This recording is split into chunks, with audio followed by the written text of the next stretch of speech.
हरे कृष्णा। देखिए, माघ मास के शुक्ल पक्ष की जया एकादशी है, उसका व्रत रहेगा 29 जनवरी 2026 को। हालांकि एकादशी शुरू हो जाएगी 28 जनवरी को दोपहर 4:35 से, और यह रहेगी 29 जनवरी दोपहर 1:55 तक। तो चावल आपको दोपहर के भोजन में 28 तारीख से ही नहीं खाना है, 29 तारीख को व्रत रहेगा ही। कई लोग पूछते हैं कमेंट में, तो क्या हम 29 को चावल खा सकते हैं? यह बिल्कुल बिना सर पैर वाला प्रश्न है। जब 29 तारीख को व्रत है तो क्यों खाएंगे आप लोग चावल, ये बताइए।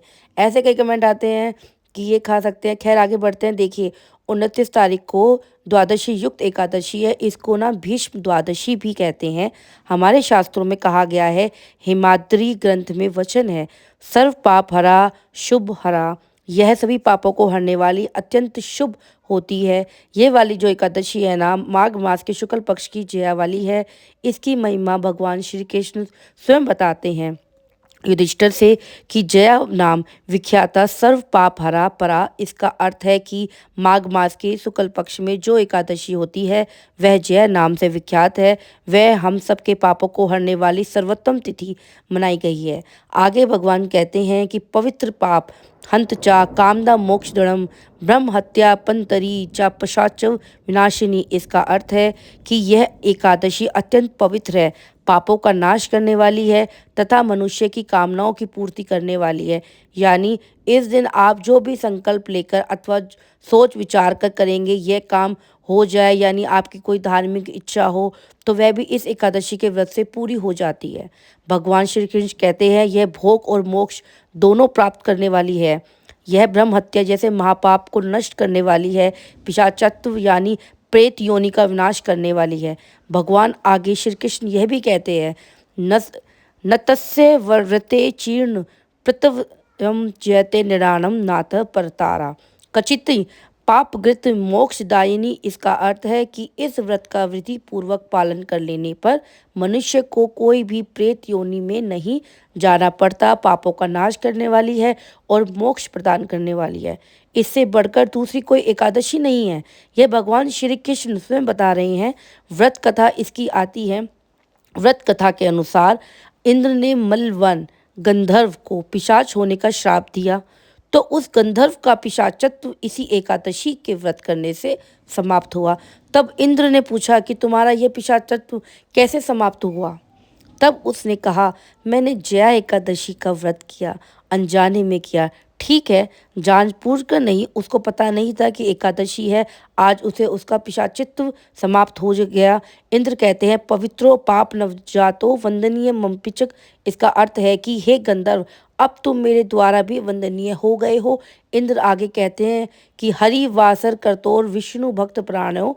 हरिवास करतोर यानी एकादशी का जो लोग व्रत करते हैं, विष्णु भक्ति परायण यानी विष्णु जी के भक्ति के जो परायण हैं, यानी भक्ति में है लगे हुए हैं, हरिवास संलीन ये कृष्ण परायण जो इसी में एकादशी में तलीन रहते हैं, जो भगवान श्री कृष्ण की परायण रहते हैं, यानी अन्य प्रेम द्वारा भगवान कृष्ण की भक्ति करते हैं।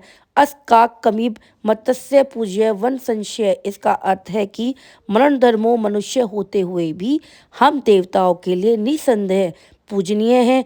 जो एकादशी का व्रत उपवास करते हैं, देवताओं के राजा इंद्र बता रहे हैं कि वे हमारे द्वारा भी पूजनीय हैं, वंदनीय हैं, सम्माननीय हैं। ठीक है, तो इतनी अद्भुत महिमा होती है एकादशी के व्रत की। लोग पूछते हैं कमेंट में, क्या हम इस एकादशी व्रत से शुरू कर सकते हैं?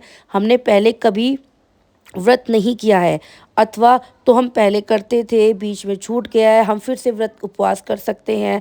तो हमने एकादशी का उद्यापन किया कर दिया है, फिर हम किसी से उपवास कर कैसे कर सकते हैं? तो जी हाँ, बिल्कुल आप व्रत उपवास कर सकते हैं, किसी भी एकादशी से व्रत उपवास कर सकते हैं। ठीक है, दूसरा प्रश्न आता है, क्या खाना है? इसके अंदर आप ना फल दूध पर रहिए, यह सर्वोत्तम माना गया है। अब तीसरा प्रश्न आता है, क्या मासिक धर्म में भी हम लोग व्रत उपवास कर सकते हैं? तो जी हाँ, बिल्कुल आप लोग उपवास व्रत रख सकते हैं। पूजन आपको नहीं करना है यदि आपका शरीर साथ दे रहा है। तो अगला प्रश्न आता है कि क्या सूतक में भी व्रत उपवास कर सकते हैं? क्योंकि किसी के घर में मृत्यु हो गई हो, किसी के यहाँ पे बालक का जन्म हुआ हो, तो क्या इसमें हम लोग उपवास व्रत कर सकते हैं? तो हाँ जी, बिल्कुल आप लोग व्रत उपवास कर सकते हैं। यह मैं आपको शास्त्रों से ही एक प्रमाणित चीज़ें हैं। अब इस एकादशी का पालन कब होगा?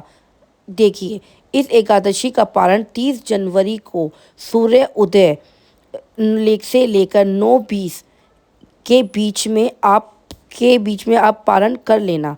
किसी के पास समय नहीं होता पालन करने का तो हाथ की अंजलि में आप जल ले लेना और कह देना कि मैं इस जल के माध्यम से इस एकादशी के व्रत का पालन कर रहा हूँ, वह जल पी लेना, तो भी आपका पालन होता है। कई बार मजबूरियाँ होती है, ना हमारा ध्यान भजन नहीं हुआ, नियम नहीं हुआ, अथवा हो तो मजबूरी होती है। इस ढंग से भी आप लोग पालन कर सकते हैं। तो अगले वीडियो में मिलते हैं, तब तक के लिए आप मेरी वीडियोस को इस तरीके से देखते रहें। चैनल को लाइक करें, सब्सक्राइब करें और कमेंट में अपने किसी भी तरीके के कोई सवाल हैं वो आप मुझसे पूछ सकते हैं। तब तक के लिए राधे राधे।